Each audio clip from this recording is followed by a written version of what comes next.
Сначала, да? Начинаем. Good afternoon, students. Today we will speak about diseases of respiratory system, and the title of the lecture is the major clinical manifestation of diseases of respiratory system and respiratory distress syndrome. My name is Professor Pachinak, and respiratory organs comprise the airways and the lung, where the major respiratory functions are realized. The airway consists of upper airways from the nasal opening to the local ligament, and lower airways comprising the larynx, trachea, and bronchi. The term respiratory diseases is encompassing any disorders and functional impairment of respiratory organ affecting the normal activity of the child's body. The principal causes of respiratory diseases are different infections like bacteria and viruses, physical and chemical factors, unhealthy lifestyle, overcooling, breathing via mouth, allergy, and comorbid conditions contributing to the development of the secondary immune deficiency. According to classification of respiratory diseases, we propose you use diseases referred to in terms of the location of inflammation site. So if inflammation locates in nose or accessory sinuses, rhinosinusitis develop. In throat, laryngitis and pharyngitis, in trachea, tracheitis, in bronchi, bronchitis, and lungs, pneumonia. And another classification of respiratory diseases, it can be infectious disease or non-infectious. And the most common disease in children is rhinosinusitis, or we call it common cold. And the causes of it may be also infections of upper airways, allergy to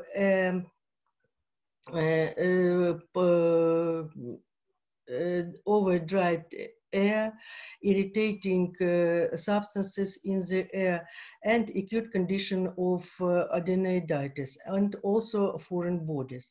And the main symptom of rhinosinusitis is rhinorrhea.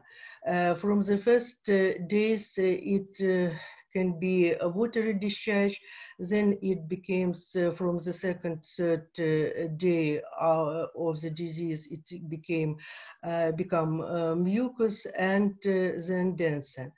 The next symptom, nasal congestion, and then mouth breathing, nasalized speech, and snoring at night, and frequent lacrimation and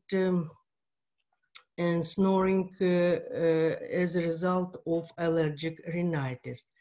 Mostly treatment of rhinosinusitis, mostly symptomatic, and H1 blockers are indicated only in allergic rhinitis.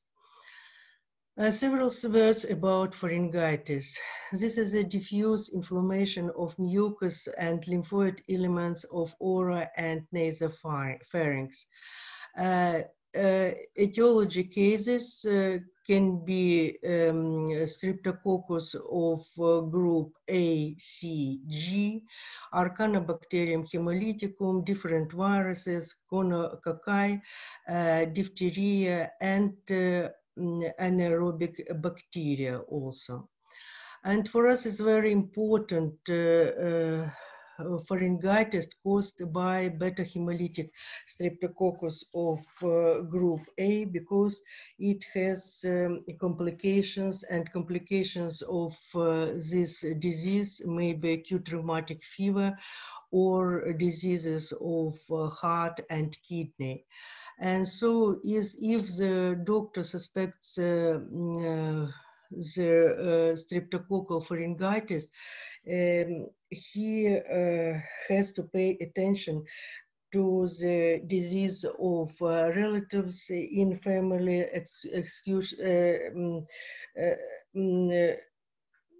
like acute rheumatic fever, and contact patient with a scarlet fever patient.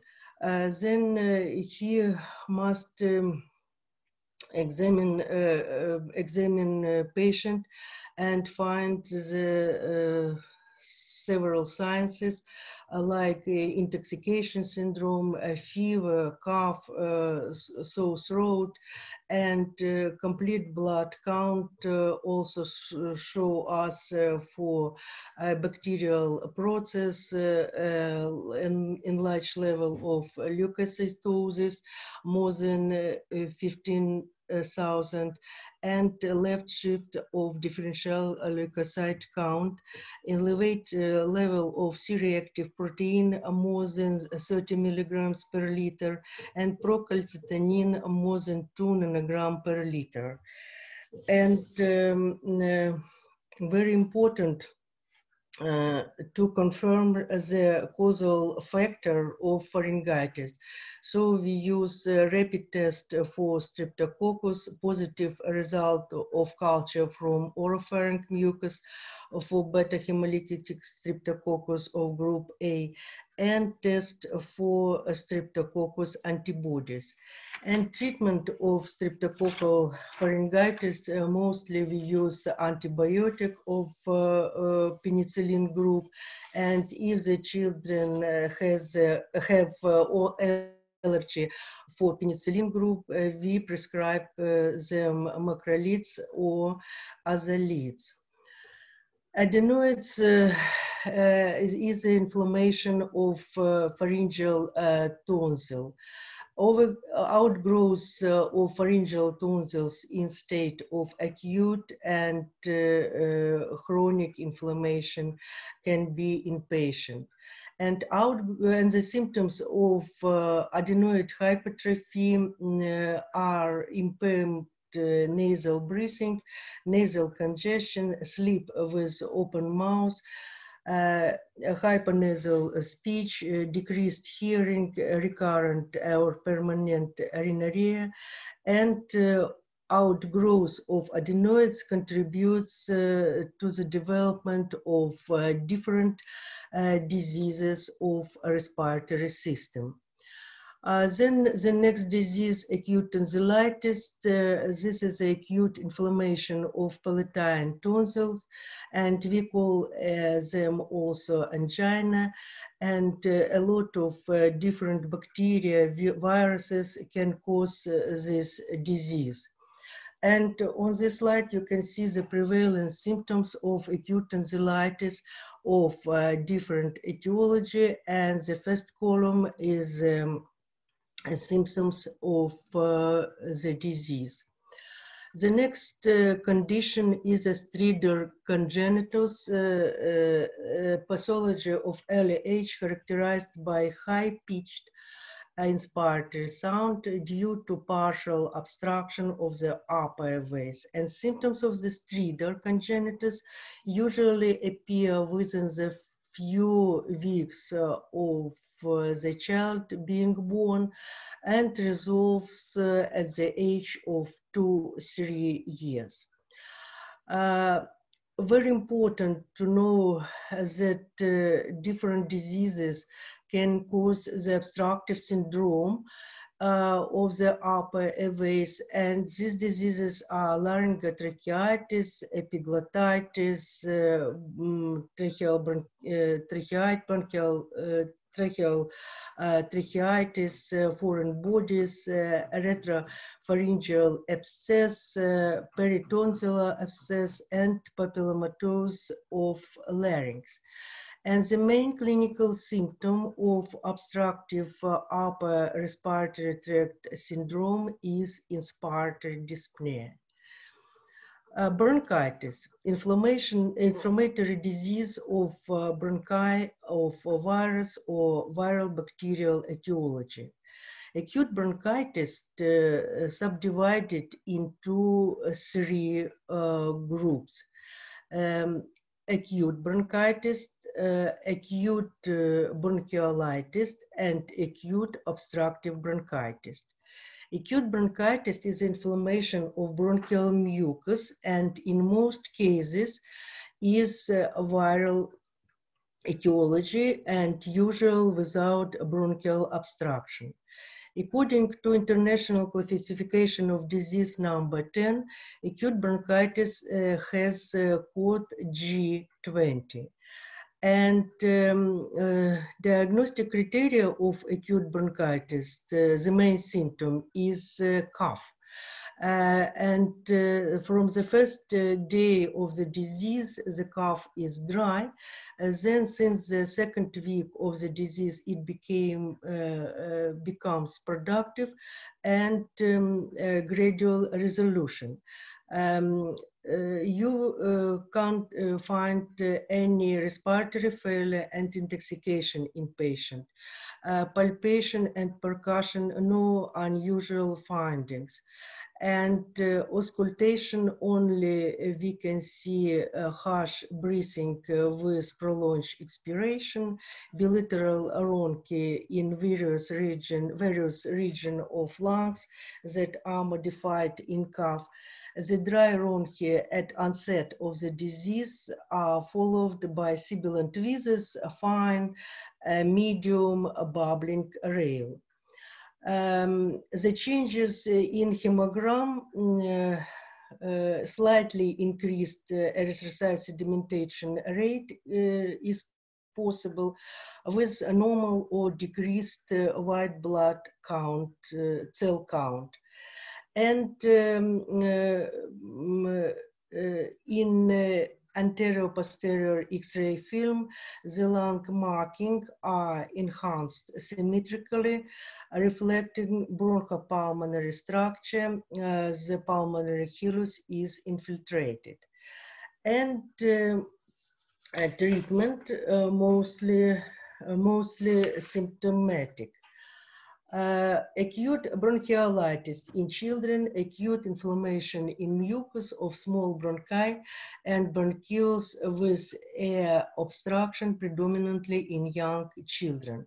According to International Classification of Disease number 10, acute bronchiolitis has code G21. And it causes mostly by respiratory syncytial viruses, parainfluenza virus, and adenovirus. And I'd like to tell you that the disease is characteristic for children of first 2 years of life, maximum at the age 5-6 months. The role of bronchospasm in pathogenesis of bronchial obstruction in bronchiolitis is minor. And diagnostic criteria of acute bronchiolitis, deterioration of general states with a symptom of rhinitis and nasopharyngitis. Body temperature at the beginning of the disease is normal, and then can be subfebrile. Pronounced respiratory failure develops very soon with expiratory dyspnea, cyanosis, and the signs of bronchial obstruction, percussion, band box sound, auscultation, harsh breathing, extended expiration, moist sibilant fine wheezes, and dry at expiration. Also, we can hear tachycardia and weakened cardiac sound. And on X-ray, increased translucency of pulmonary fields, especially in periphery, low position of diaphragm, small areas of consolidation due to subsegmentary atelectasis. And treatment of acute bronchiolitis, mostly we use oxygenotherapy and fluid infusions. Then we also need the adrenaline or beta-2 agonists, antibiotics and corticosteroid are not indicated. From the beginning of the disease, we can prescribe antiviral medicines, ribavirin in inhalation for several days. Acute obstructive bronchitis, acute inflammation predominantly in mucus of small bronchi with manifestation of airways obstruction due to edema, mucus hypersecretion, and bronchospasm. And the causative agents can be viruses and atypical microflora, and bronchospasm is very important in pathogenesis of acute obstructive bronchitis. This is a result of contraction of bronchial muscles. And diagnostic criteria: extending expiration, wheezing, chest deflation, dry cough with attack, percussion box-like percussion sound, auscultation, fast breathing, extended expiration with dry wheezes, sometimes with medium and coarse sibilant wheezes, and X-ray film, bilateral enhancement of vascular patterns of pulmonary hills, low position of diaphragmic cupula, extension of pulmonary fields with increased translucency. And treatment of obstructive bronchitis. The first line, we prescribe sympatholytics and inhalation with beta-2 adrenomimetics. If we have no effect or partial effect, we prescribe M-cholinelytics and methylxanthines.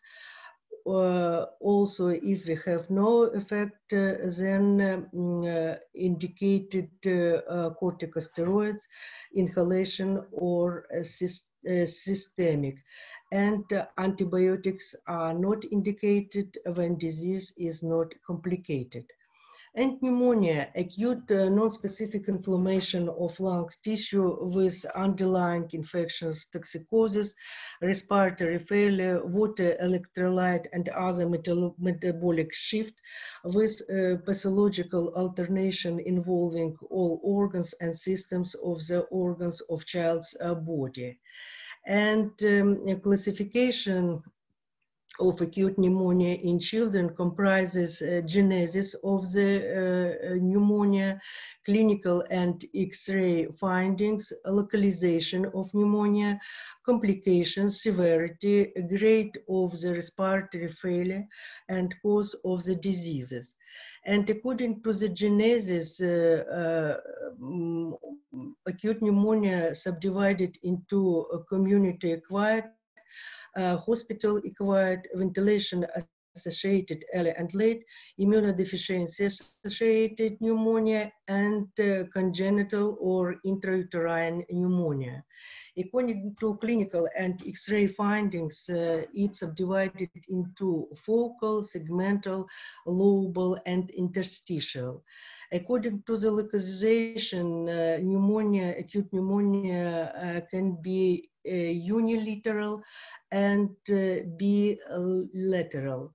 And also we need to calculate the severity index. So on this slide, you can see the severity scores of pneumonia in children, and calculation, the severity index could be according to clinical features or laboratory findings. And cause of the disease, it can be acute up to 6 weeks and protracted from 6 weeks to 8 months. And severity, also complicated and non-complicated. On this slide, you can see the differential diagnosis between the focal and segmental pneumonia. The first column is the diagnostic features, and the second focal pneumonia, and the third segmental pneumonia. And I'd like to show you that the clinical findings in the course of the focal pneumonia is, I'd like to tell you that clinical picture of the focal pneumonia is acute. And after the treatment, we can see the recovery, complete recovery of the child. And in segmental pneumonia, as a rule, the disease has a protracted and develop pneumosclerosis. And X-ray findings also help us to differentiate pneumonia, because if you have focal pneumonia, the faulty as a rule without strict boundaries, and segmental pneumonia shadow with strict boundaries. And on this picture, you can see the faulty without strict boundaries, so focal pneumonia, also faulty without strict boundaries. This is a focal pneumonia, and segmental pneumonia with strict boundaries. Interstitial pneumonia mostly develop in children of the first postnatal months, and is a severe pneumonia with high temperature, with pronounced intoxication syndrome, with troubled sleep, hyperesthesia. And I'd like to tell you that circulatory insufficiency prevailed over respiratory one.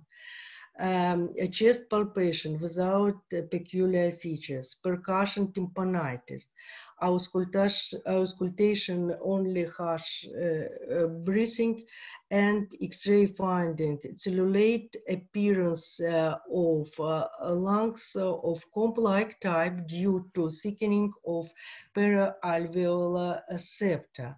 And here on this slide, you can see the X-ray picture of the intracellular pneumonia in children. Cropos pneumonia or lobar pneumonia. You have to know the pathologo-anatomical stages of the diseases. And the first stage, congestion. This is the first day of the disease, when we can see the hyperemia and bacterial associated and edema of the effective lobe. The second, red hepatization, the second, fourth day of the disease. The third stage, gray hepatization, the fourth, sixth day of the disease. And the last fourth stage, resolution of the disease, it happened on the 9th, 11th day of the onset of the disease. And the clinical features of Cropos pneumonia are very high body temperature with pronounced intoxication, with respiratory failure, with cyanosis, with very severe condition, with check reddening on affected side, a delay in respiratory movement of chest on the affected side, and palpation, increased pectoral fremitus on the effective side, percussion downless of percussion sound over effective lobe, and auscultation, the first auscultation at the first pathogenetical stage, decreased breathing, inconstant crepitation we can hear, Since the second, third day, bronchial breathing, rails are not heard. The fourth, seventh day, increased bronchophony with appearance of wet, fine, sonorous rails and crepitation. And the fourth stage, a lot of wet crepitation rail over the affected area. This is a very severe disease, and so a lot of organs and systems impaired into this during this process, so like cardiovascular system, central nervous system, liver, kidney, and blood analysis also help us to put diagnosis. We can see leukocytosis, high level with left shift of differential leukocyte count and increased level of erythrocyte sedimentation rate. And X-ray film homogeneous shadow according to the lobe. And so this is a lobal or Cropos pneumonia, also lobal and Cropos pneumonia on X-ray film. And CT visualization of pneumonia you can see also, and also CT visualization of pneumonia. And the next, Staphylococcus pneumonia. In children, you know that Staphylococcus has toxins like hemolysin, leukocidin, coagulase, necrotoxin, and all these toxins cause necrosis of lung tissue with formation of macro and micro abscesses, and onset of the disease as a rule acute intoxication. We can see respiratory insufficiency, palpation, increased pectoral fremitus on the affected site, percussion, dullness, and tympanitis. Auscultation, reduced breath sound, dry and most fine sonorous rail, and X-ray, very important X-ray, one or several cavities, a bulla or pneumocelia we call also, with horizontal level of fluid. And on this slide you can see also the Staphylococcus pneumonia with horizontal level of fluid and formation of bulla. And respiratory failure. This is a pathological status resulting from inadequate gas exchange by the respiratory system when the gas content in blood cannot be kept at normal level or otherwise can be only maintained by the intensification of the compensatory mechanism of external breathing. And diagnostic criterion of the respiratory failure: decreased partial pressure of oxygen less than 60 millimeters Hydrardium, and increased partial pressure of carbon dioxide more than 45 millimeters Hydrardium. And classification of respiratory failure, we use the pathogenic classification. So all respiratory failure subdivided into two big groups: parenchymatose or respiratory failure of type 1. And the most frequent causes of respiratory failure of type 1 is pneumonia. Then it can be respiratory distress syndrome, and also can be pulmonary edema and atelectasis. And ventilatory respiratory failure or respiratory failure of type 2, and the most frequent causes of respiratory failure of type 2 are disruption of chest anatomical continuity, obstruction problems, reducing breathing effort due to impaired functional activity of respiratory muscles and disordered control of breathing. And the next classification of respiratory failure, which we use mostly now according to severity of the respiratory failure. So there are three grades of severity, and we measure the partial pressure of oxygen in millimeters hydrargium or saturation of oxygen in percent. And etiology of respiratory failure are following disorders, central control of breathing, impaired function of respiratory muscle, disruption of chest anatomical continuity, impaired oxygen transport, obstruction of the airways, and restrictive type of impairment of external breathing. And the most clinical symptoms of respiratory failure are following shortness of breath, but such criterion shouldn't be considered as an objective signs of respiratory failure severity for its classification. As next main symptom is hypoxemia, then hypercapnia, and the symptoms of the tissues hypoxia.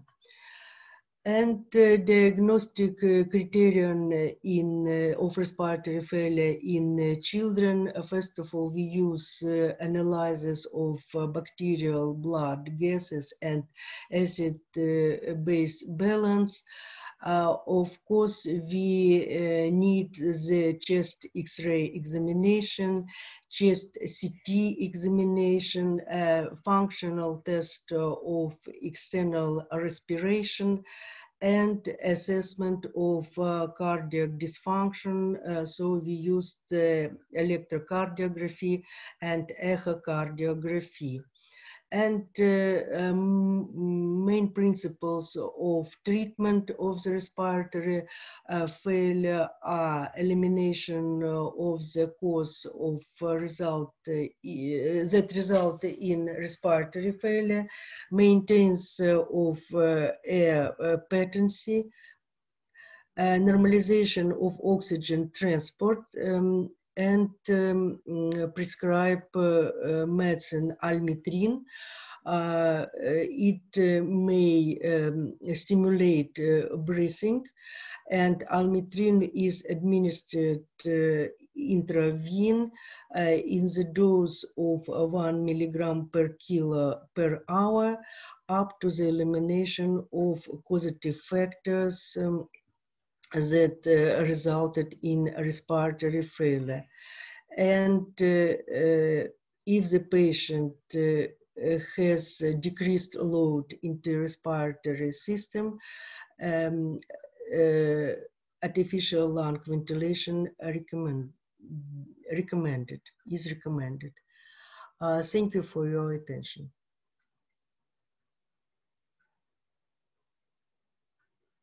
Diana.